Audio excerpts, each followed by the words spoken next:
Welcome to Business of Design. Business of Design is the world's best business training for interior design professionals like you.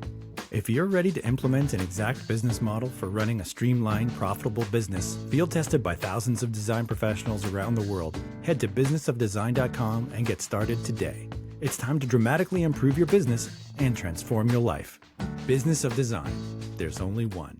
Hey, you fabulous interior design professional. Welcome to Business of Design. This is Kimberley Seldon, and I am with... Candice Brooke from Mark Brooke Photography. Exactly. And we're going to give them, well, actually, Candice is going to give them a really good lesson on photography. What do you need to know? How can you prepare yourself? What's most important when you're shooting a space? And the bottom line, Candice, good photography is so important. Yes, good photography is super important in growing your business. Yes, of course. That's where you're going to get your next big project lead from, right? And before we get into the episode, Cheryl's going to do some quick announcements. Tell everybody how they can get more information about you, Candice, because you cover a wide swath of the East Coast of the U.S. Is that right? That's right. I'm located in Charleston, but I currently am photographing all across the East Coast. You can go ahead and email me. That's on my website, or you can follow along on social media at Mark Brooke Photography. And my email is candice@markbrooke.com. Love it. Okay, Charleston, do you remember someone named Susan Sully? That does sound familiar. She's done a bunch of books on Charleston. Oh. Is it Suzanne, or I think it's Suzanne or Susan Sully? I have to look it up now. But anyway, I figured.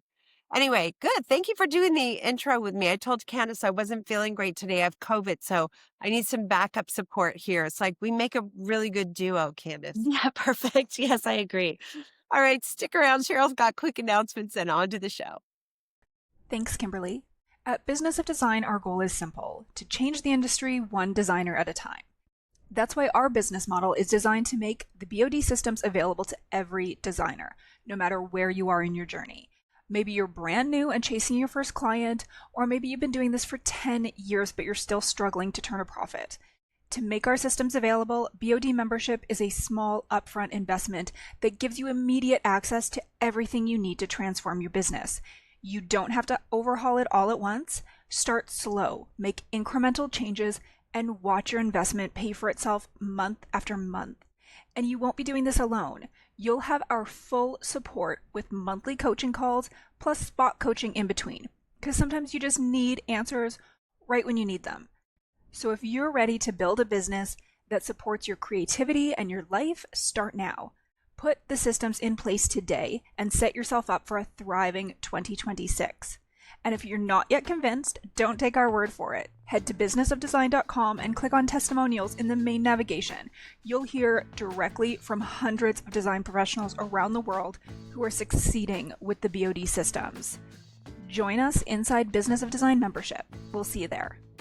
Candice, good to see you. How are you? I'm well. Thank you so much for having me. Are you kidding? First of all, look, you're gorgeous. You look amazing. I love your glasses.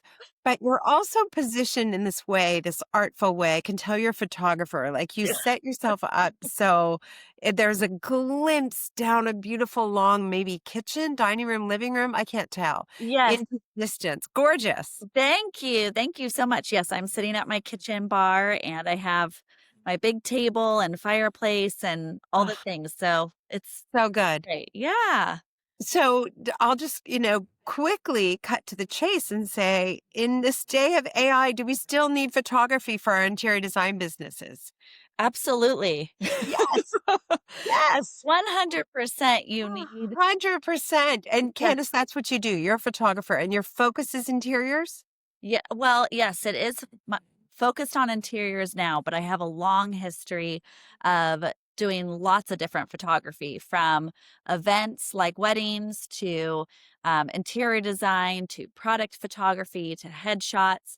But right now, my only and main focus is interior design photography here on the East Coast.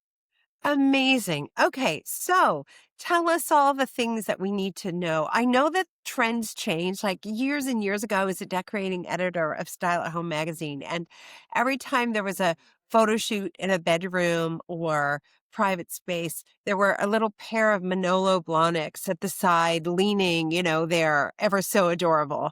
I know like that now if I saw that, I'd go like, ugh, gag, what happened? Like it changes, right? So what are the fundamentals we need to know about interior photography? Well, I think that it's important to just get the basics covered, which is good lighting, uh, minimal clutter. So clearing out a space. When I show up on a photo shoot, that is like one of the first things I do. Actually, even backing up before I even show up on any type of photo shoot, I'm always asking the client, when do you think the best light is going to be in the home?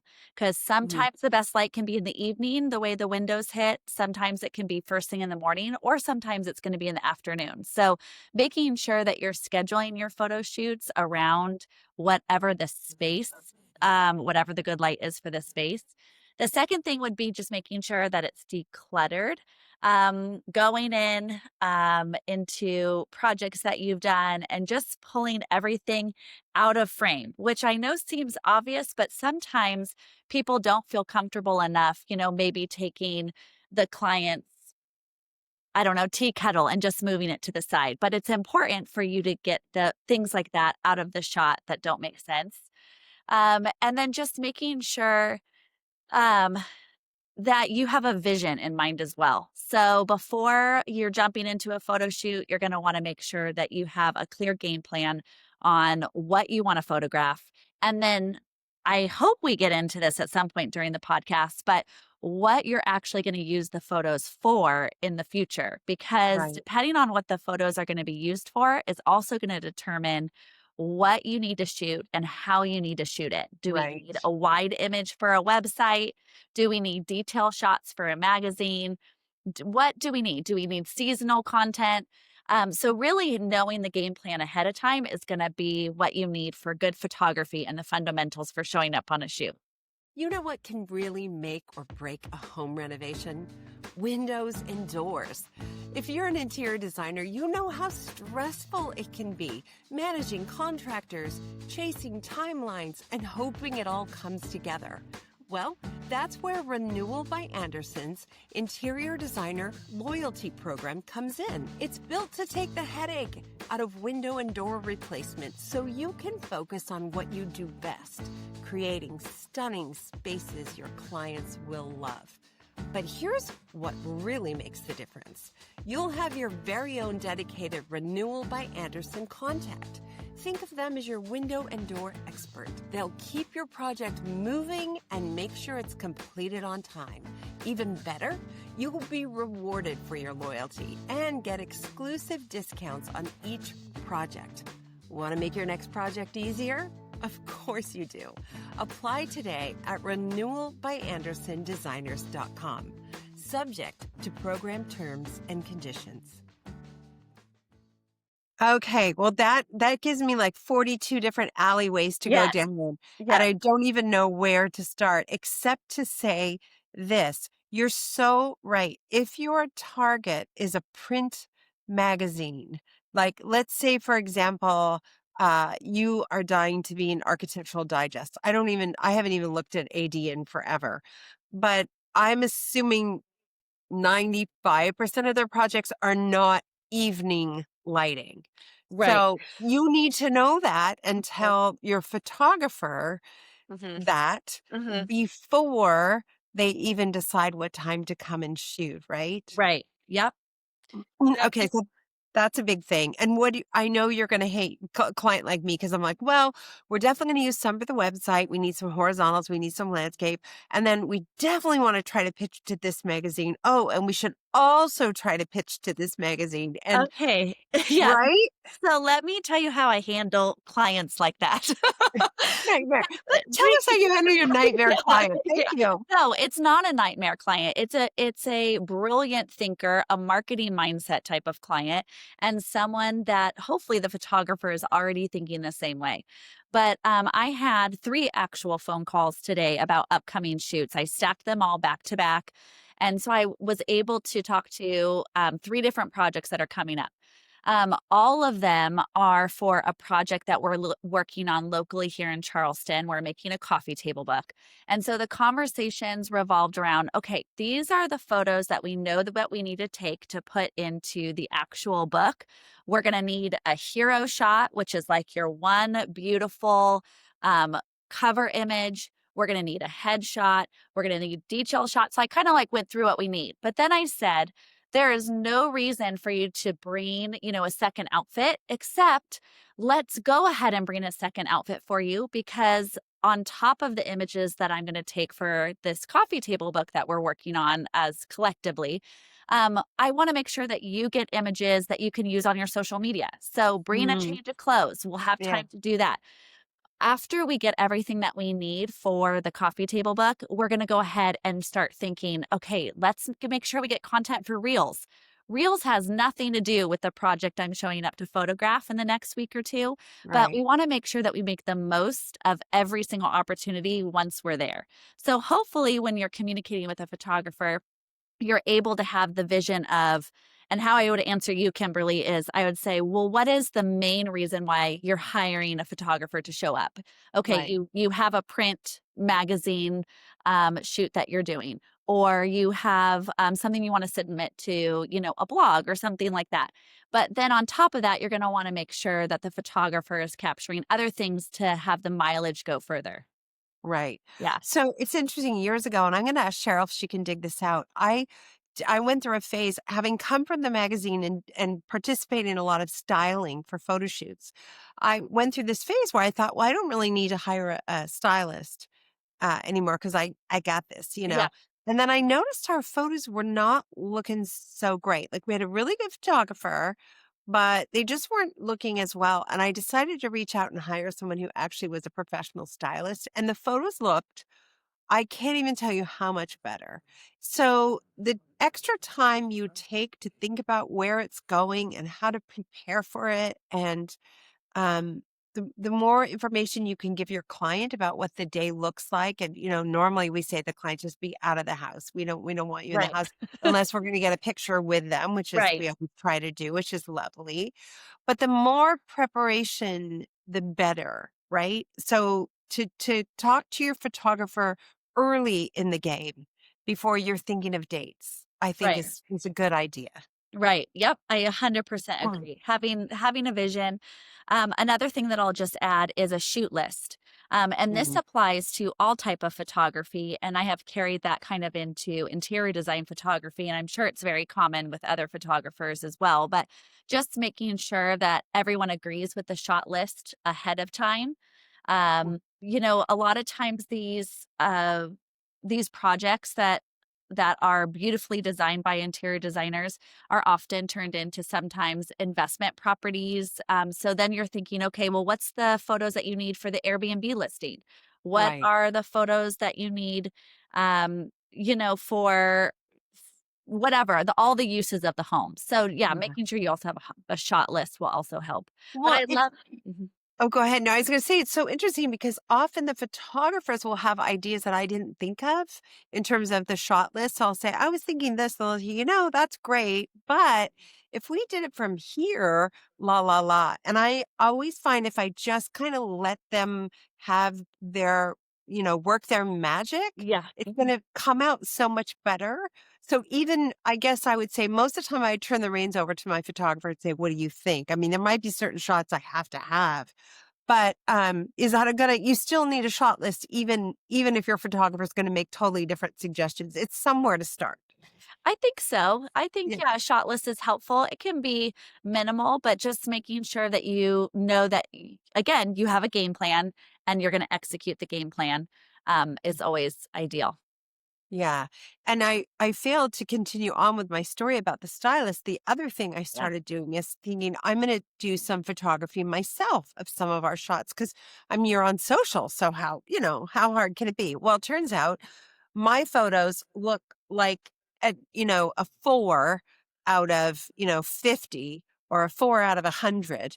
I thought they looked pretty good, but when I compared them to a professional, there's just not even close to how much depth and brightness and interest the professional photographs were. So no matter, I think, how good you think your iPhone is, Mhm. that professional eye is really important if it's a project that you care about and you want to use as collateral to market your Right. business.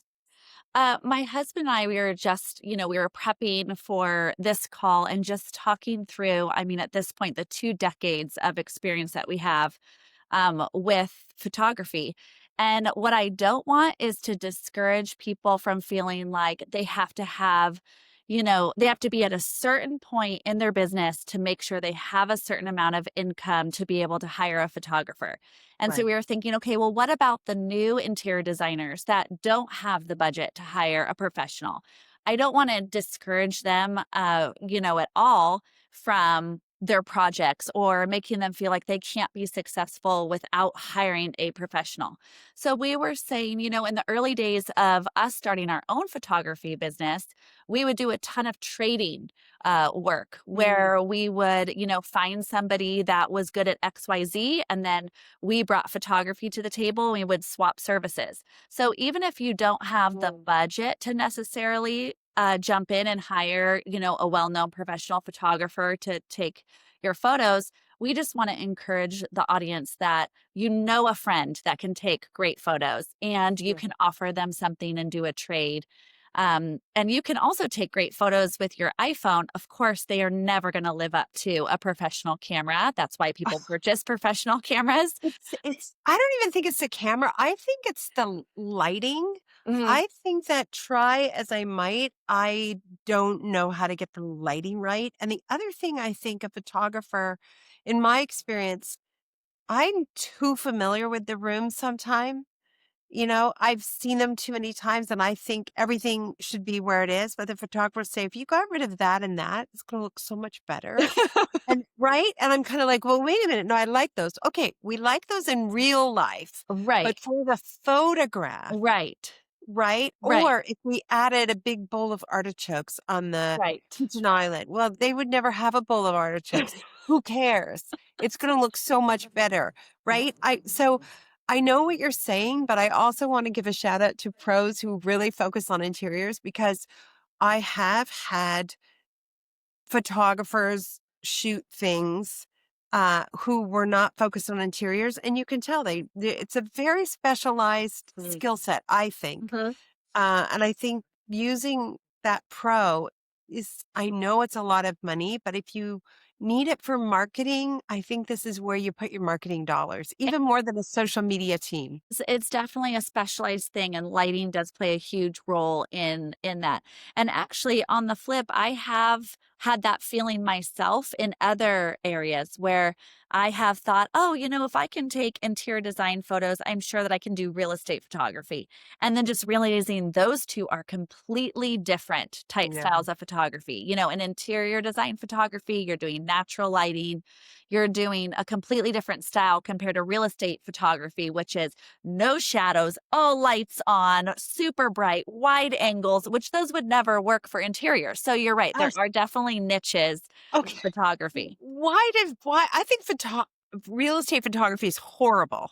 Why do you insist on this horrid photography? Like, why? It's I so bad. I don't We've know. had situations where they wanted to take, we had beautiful photos of a project and they wanted to take photos. And I'm like, are you kidding? There's no way your crappy photos are going to look, I don't know what, anyway, terrible. I have a lot of opinions today. I told Candice that I have COVID, so I'm feisty. Yeah, I'm like yes. starting to feel better day 6 or whatever. I'm feeling feisty, but I hate real estate photography. I think it's terrible. Definitely not the niche for interior design. So yeah, hiring the right photographer is also key for that. Yeah. And isn't it also true? Some of my best published projects have come through my photographer. My Mhm. photographer says, I was talking to so and so at such and so magazine, and they're looking for a small space. And I thought of the one that we shot last month. I have gotten the best jobs from photographers.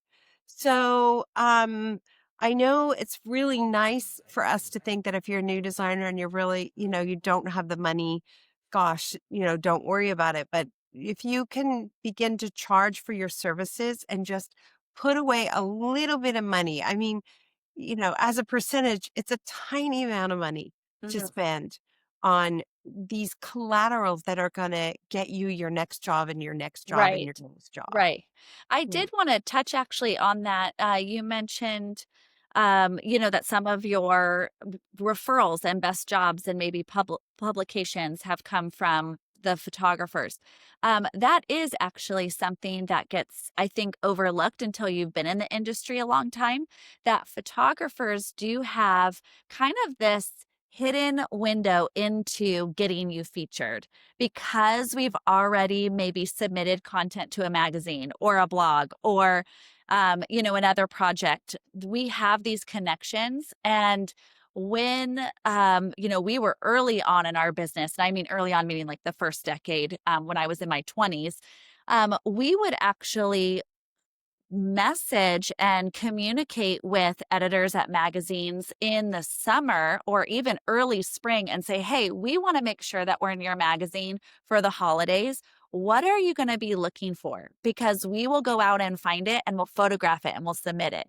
And we would sometimes create content that wasn't even supposed to be a real project. We would Yeah. say, hey, this magazine is looking for a Christmas theme, a beautiful door front setting. And we would go out and we would just create it and then we would submit it. So I think photographers, they also have like a marketing spin as well as designers. I've worked with a lot of incredibly talented people across the board.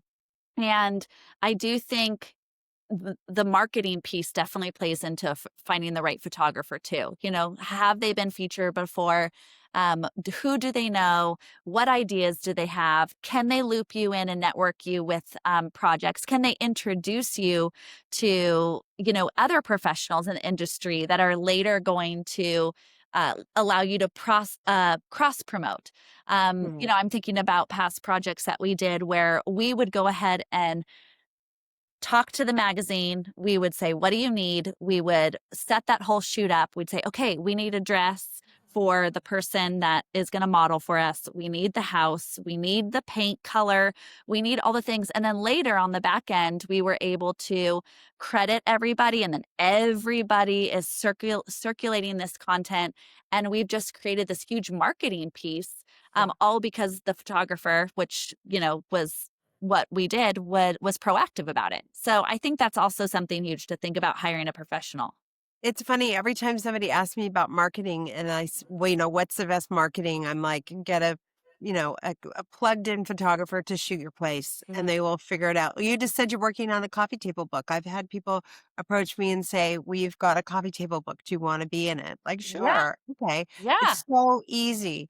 There's a very successful interior designer in Toronto. And the very first person that he hired was a marketing position full time, not a junior designer, not an assistant, but a marketing person. And the marketing person, he said that person's genius was that she knew all the photographers. Ah, And that's how yes. he ended up doing Mhm, so well and getting mhm, published so many times. mhm. So, I'm just going to ask the question because it's on everybody's mind. How is AI going to impact the photographs coming up? Like, are we can we expect that there will be designers whose projects are half finished, but they've been, shaped by AI in some way? What do you foresee as like where we're headed, Candice? I don't fully have my mind wrapped around that either. I still feel like there's going to be a huge space for us to use it as a tool, from a designer's perspective. I'm sure you've maybe even already had episodes on this about how you can use it to preemptively show a client what a space would look like in theory. But on the back end, as far as photography and taking real images of projects that are finished, AI at this point is not able to actually replicate that. So you really still need a human behind the lens, a human designing it. Yes, AI can come up with the inspiration. Yes, AI can even draft, a idea of what something will look like. I mean, out Mhm. of frame over here, I don't know if you can see, but I have this wall that it's embarrassing. It's definitely not designed at Is it all. like a gallery wall or It something? well, I'll just shimmy just a little. It's just a blank wall with mirrors and pictures. There's no Okay. design to it at all. Again, I am not a designer, but I asked AI to create a full built-in bookshelf, and it did it, and it was Oh, beautiful. yeah.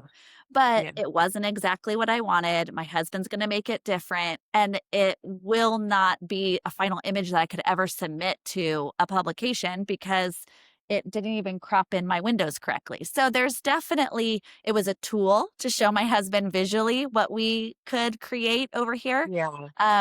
But I still think there's definitely a space where it's not going to intrude on our business's final product, and having people hire professionals that see the vision, know the story that you want to be able to tell in your home, and then get it featured. Yeah.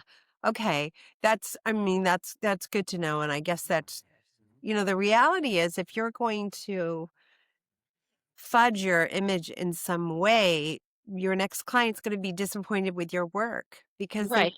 right. You want to be authentic, or I think ultimately your success won't multiply. I Mhm. guess you might fool a couple people, but they're not going to then lead you on to your next jobs, which are really important. Mhm.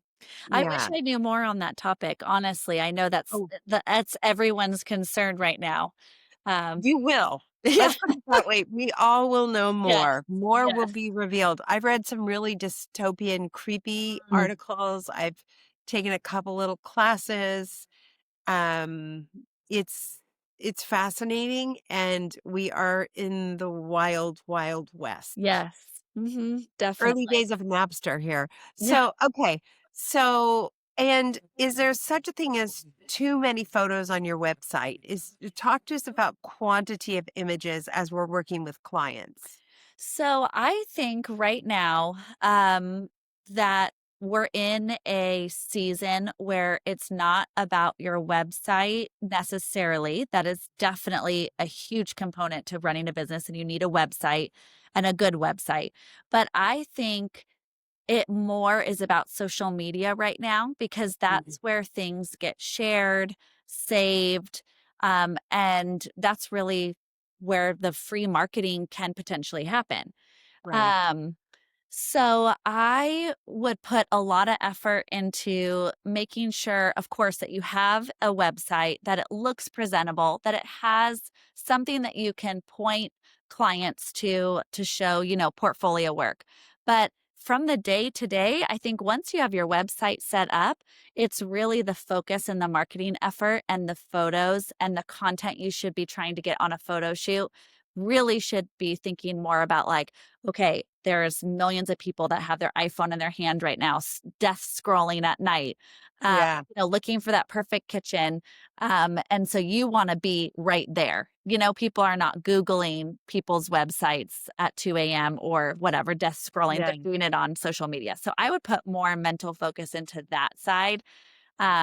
But I did just Yeah, listen to that's I was just gonna say though, I don't want to discredit a website. I listened to one of your podcasts about your website, and it was beautiful. And I think the art behind a website is so important. But yeah. from taking pictures, I think take as many pictures as you can from different angles to make sure you have enough content to make it seem like you're busy and active and creating something beautiful constantly to share on social.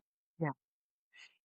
But what you made me think is that you spend all this time and effort getting your website just right, and that is a static thing that lives there. Right, But you should also be repurposing every single thing on your website into social all the time. right. Otherwise, people aren't going to find it. I never really connected that before. That's a really, really good idea.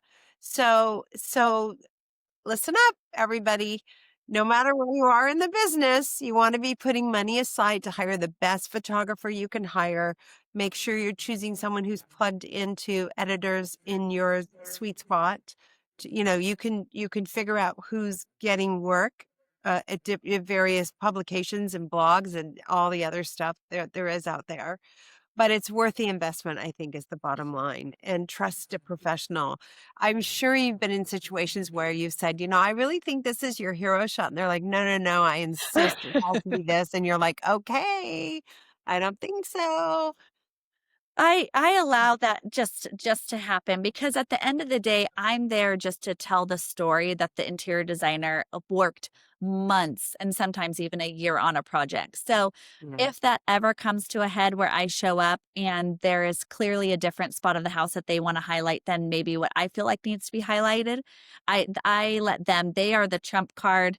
They get the final say, and I still take the other photo so that they Yeah. have it and they can use it. But yeah, every home, I know it's a big thing right now in the design space to make sure that these homes are telling stories and you're able to Mm. like humanize these spaces and make people fall in love with them.